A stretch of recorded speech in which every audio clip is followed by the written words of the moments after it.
Across Australia, for generations, uncontained felines stood as the primary threat to native mammals, hunting relentlessly, even in the most secluded corners of the vast continent. This dire situation spurred Martin Copley to construct a sanctuary in 1994, designed to be impenetrable to these predators. Yet, within merely a few months, it became painfully evident that even within its protected confines, the fragile native populations continued their decline. What began as a focused effort to safeguard a single species ultimately revolutionized Australia's approach to preserving its most endangered wildlife. The domestic cat first arrived on the continent in 1788, traveling aboard the ships of the First Fleet, primarily to control rodent populations in the cargo holds. Initially kept as household companions, by the 1820s, reports already surfaced of feral felines roaming Sydney, and settlers themselves began releasing them into agricultural lands to manage rodents and rabbits. This intervention proved calamitous. The felines established themselves with a rapidity no one had anticipated.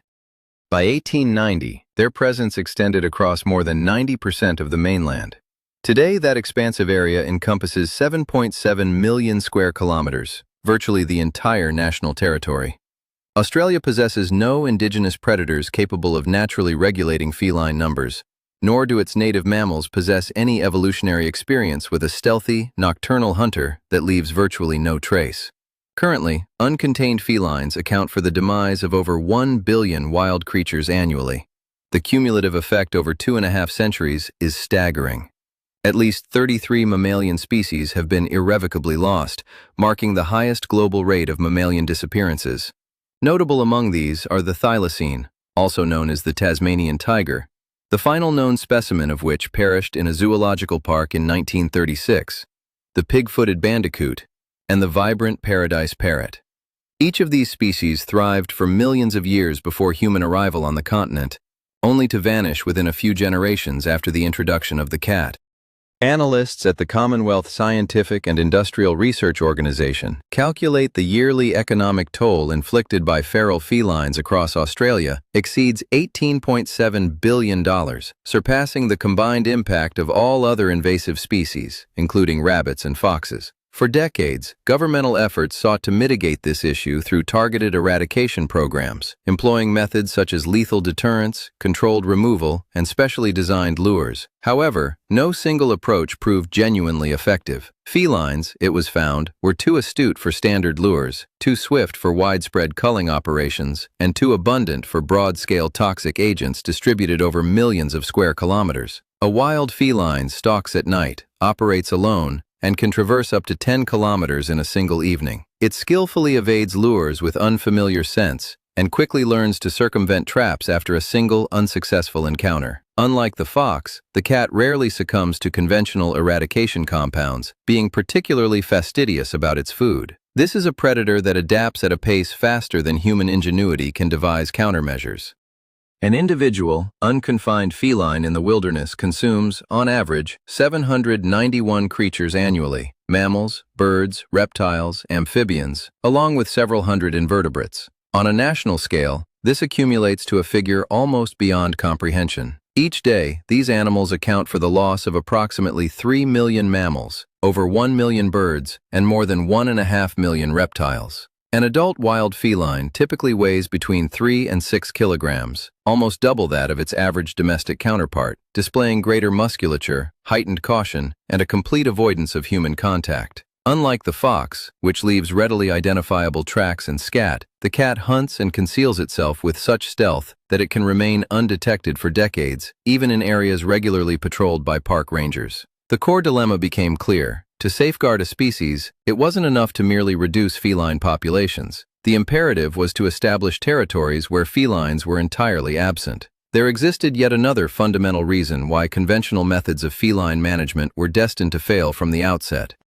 Following a bushfire, when the grass and undergrowth are reduced to ash, small native animals are left without vital cover. Felines instantly perceive this vulnerability. They migrate into these scorched zones and intensify their hunting activities, often traveling up to 30 kilometers nightly to reach fresh, ash-covered lands. In 1989, an accomplished American entrepreneur, having built a substantial financial enterprise in New York City, arrived in Australia for a visit. He met with ecologist John Walmsley at the Warrawong Sanctuary in South Australia. Walmsley presented him with something Copley had never witnessed, an area completely enveloped by a specialized barrier, within which not a single feline predator resided. This moment catalyzed Copley's decision. In 1991, Copley and his wife Lorraine acquired a parcel of wilderness near Chidlow, approximately an hour's drive from Perth, and christened it Caracamia. Initially, they envisioned a single protected zone, but soon incorporated 3 adjoining parcels to create an ecologically sound boundary. However, conceptualization and execution are distinct challenges.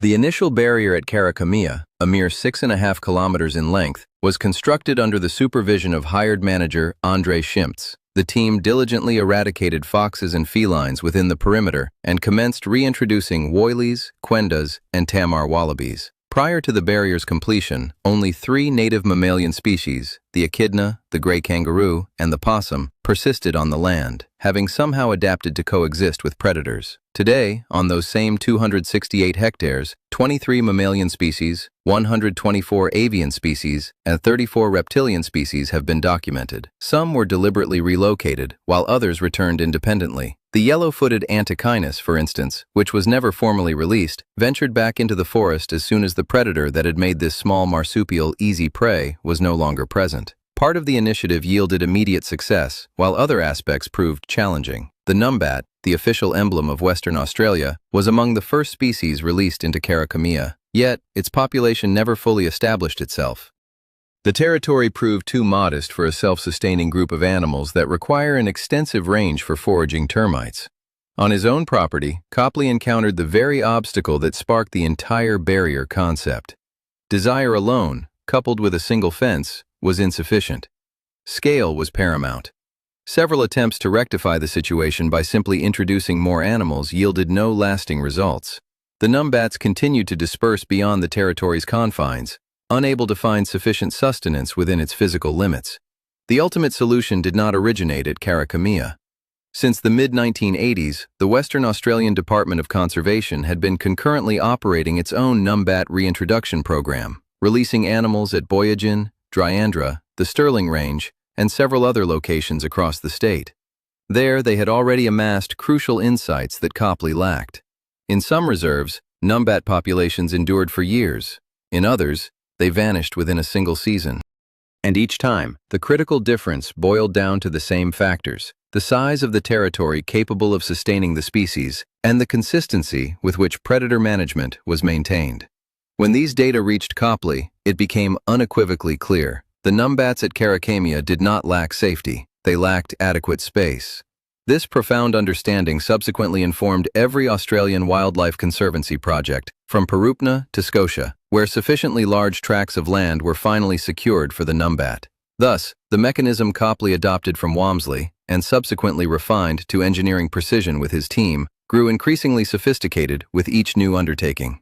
The design evolved. A barrier 1.8 meters high, with its upper section angled outward, featuring a flexible top that sags under a feline's weight, preventing it from climbing over. At the base, a mesh apron is either buried in the ground or firmly pressed against it, preventing animals from digging beneath. However, even an impeccably constructed barrier does not guarantee absolute zero presence of predators. In later AWC projects, the organization Copley founded, a single fox evaded the team's traps for 6 months during the construction of the enclosure at Molly Cliffs. Bruce Summerfield, AWC operations manager, recounted, "We initiated the eradication program in August, but we didn't apprehend the final fox until February. It was discovered that several individuals had been digging beneath a section of the barrier. An additional 11 kilometers of mesh apron had to be buried before the territory was genuinely cleared. Once the barrier is completed, the most arduous phase truly commences. The team enters the enclosed area and meticulously eradicates every feline and every fox using traps, specialized lures, and nocturnal culling operations employing thermal imaging technology. This intensive monitoring continues for months, involving the meticulous combing of hundreds of kilometers of tracks with cameras and sand traps before the territory is officially declared free of uncontained predators. A single feline, left undetected, possesses the capacity to silently decimate an entire newly released population within a few weeks. Felines are known to take down more prey than they can consume. and they hunt creatures that have never before encountered such a predator and possess no inherent instinct to flee. This is why an almost clear territory is insufficient. Only absolute zero counts. On December 22, 1994, Richard Court, the Premier of Western Australia, officially inaugurated Karakamia. On that same day, the team released the first woylies and quendas behind the newly completed barrier, a historic moment, marking the first such release in the state's history. Until that point, no private sanctuary in Australia had dared to tell an endangered species, "This is now your permanent home, and we guarantee that no cat will ever enter here again." Each kilometer of such a barrier costs tens of thousands of dollars. Maintenance is an ongoing commitment.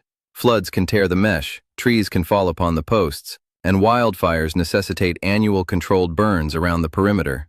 This is not a one-time investment, but a lifelong pledge. Copley grasped this early on. That is why his efforts did not conclude with Karakamia. In 1998, Perona followed, establishing a crucial wildlife corridor between two national parks. Then came Foray Island in Shark Bay, where the team not only removed felines but also over 2,000 unmanaged goats. This presented a unique challenge: water on all sides. An island spanning 4,500 hectares, surrounded by ocean instead of wire.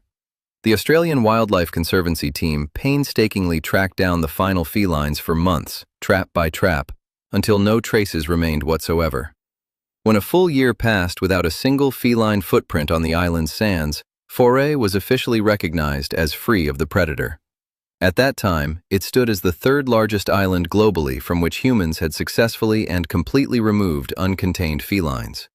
Today, 4 mammalian species thrive there, having been absent for decades, including the Shark Bay mouse, which survives nowhere else on the mainland. Scotia in New South Wales was the next undertaking. With each successive project, the Australian Wildlife Conservancy team meticulously learned from previous errors.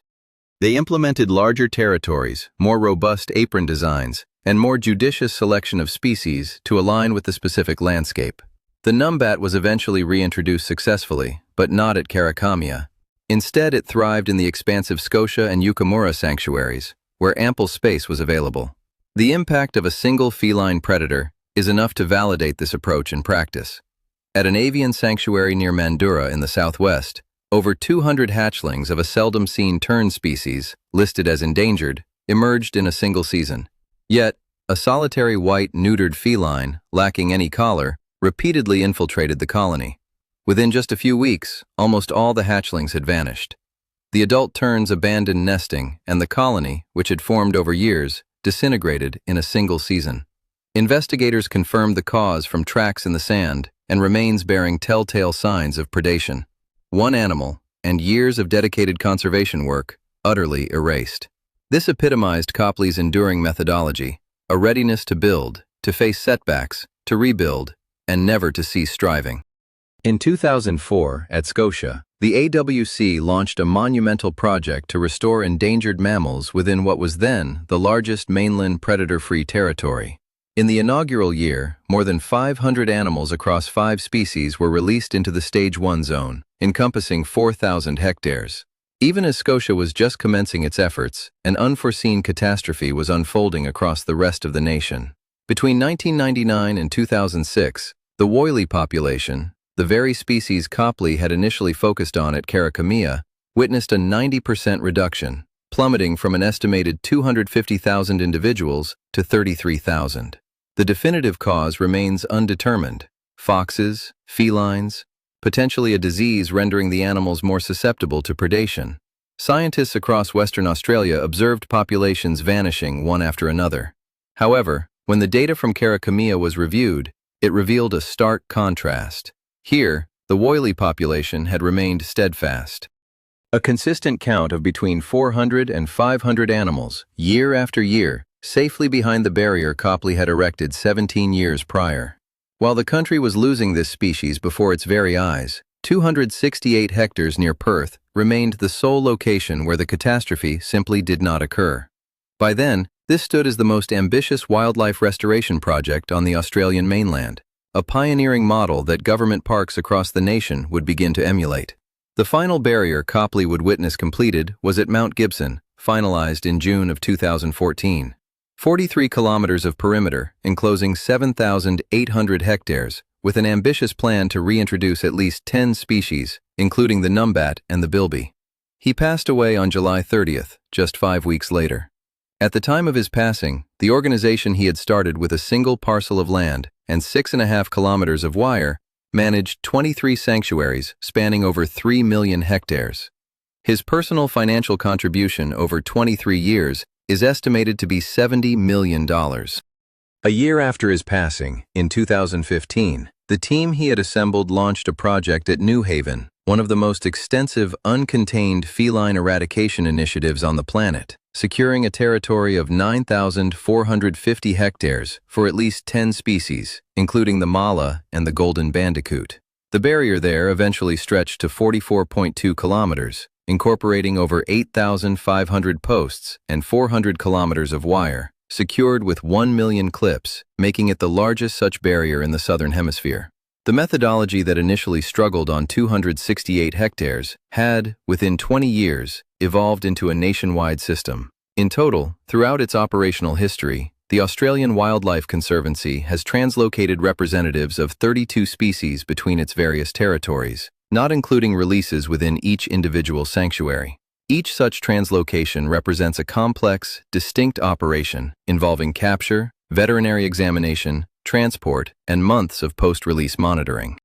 A network that began as one plot of land with one fewer cat has transformed into a sophisticated logistical system that continually redistributes life across the country, taking species from areas of safety and returning them to where they had vanished. Today, Copley's network comprises more than 240 kilometers of fencing across 10 territories. The Australian Wildlife Conservancy directly manages 6.8 million hectares and protects a further 6.1 million hectares through collaborative partnerships. The organization safeguards 74% of Australia's mainland mammalian species and 88% of its avian species. Since 2013, the patron of the AWC has been Prince Charles, now King Charles III. Among its esteemed supporters is Sir David Attenborough, whose name is now honored by the AWC field station in the Artesian Range. Yet there exists a challenge the organization discusses less frequently than its triumphs. These secured territories are effectively islands of safety in a vast ocean of threat. Australia's largest fenced sanctuaries collectively encompass merely a few hundred square kilometers. The mainland, however, where felines continue to hunt unimpeded, spans 7.6 million square kilometers. Researchers from the National Environmental Science Program uncovered an even more sobering detail. For several consecutive years, newly constructed fences in Australia offered no protection to genuinely new species. Instead, they simply duplicated safeguards for animals that already found refuge behind other barriers, while dozens of critically endangered species still lacked any form of fenced protection. The animals within these enclosures are technically wild, yet they exist within boundaries defined by human-engineered wire. The Australian conservation community continues to debate whether this approach truly represents the salvation of a species or merely a network of cageless zoological parks scattered across the nation. The team Copley left behind is actively striving to address this very contradiction through technological innovation. In 2025, at the very Karakamia where it all began, the AWC tested SmartGate, an artificial intelligence-powered gate that recognizes an animal's species in real time, opening exclusively for native creatures while keeping felines and foxes excluded. The fundamental concept is straightforward. If a barrier cannot remain open, it can be made intelligent. This allows native wildlife to venture beyond the protected zone and return, without permitting predators to enter. The initial trials with woylies yielded positive results. Whether this technology can be scaled to thousands of kilometers of fencing nationwide remains an unanswered question. Today, the organization Copley initiated with the intention of acquiring a single plot of land has announced a $100 million initiative by 2035 to expand its area of influence to 5% of Australia's total territory, an expanse greater than the entire nation of Germany, and to increase by 50% the number of species safeguarded from felines and foxes. As Tim Allard, the chief executive of AWC, states, "The extinction crisis is here, now, and we need to act at scale." The ultimate question remains open. Is it truly feasible to construct enough barriers for a continent of this immense size? Or is a system of isolated safety islands the maximum potential of this model?